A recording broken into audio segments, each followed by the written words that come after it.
이렇게 논란이 되고 있는 사전투표, 구체적으로 어떤 문제가 있었는지는 JTBC로 쏟아진 제보로도 확인할 수 있었는데요. 자세한 내용 하예빈 기자가 전해드립니다. 사전투표 현장은 매우 혼란스러웠습니다. 오후 5시 이전에 도착한 일반 유권자와 5시 이후 도착한 확진자들이 겹칠 수밖에 없는데 당국은 전혀 대비하지 못한 겁니다.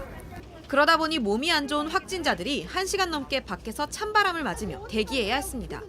일부 투표소는 선거가 마무리되는데 3시간이 걸리기도 했습니다. 기표소 자체가 밖에 마련이 돼 있었는데 가림막이라든지 이런 것도 전혀 없어서 그냥 뒤에 서 있는 사람이 이렇게 보려면 충분히 볼 수 있었던 상황이었고, 현장엔 항의가 쏟아졌습니다. 아니 그게 중요한 게 아니라 빨리 하는 게 중요하다. 투표 전 신원 확인을 제대로 하지 않은 곳도 많았습니다.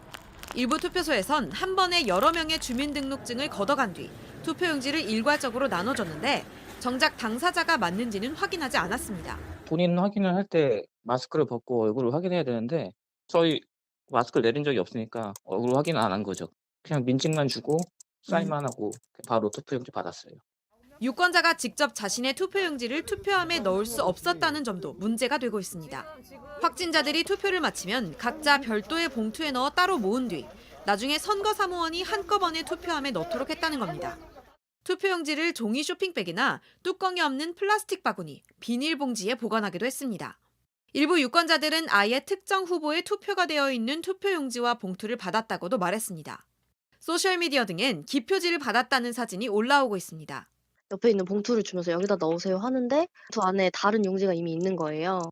밀봉이 안 돼 있게 관리가 되고 있는 것도 좀 황당했고, 선관위는 불편을 들여 안타깝고 송구하다면서도 절대 부정의 소지는 있을 수 없다고 해명했습니다.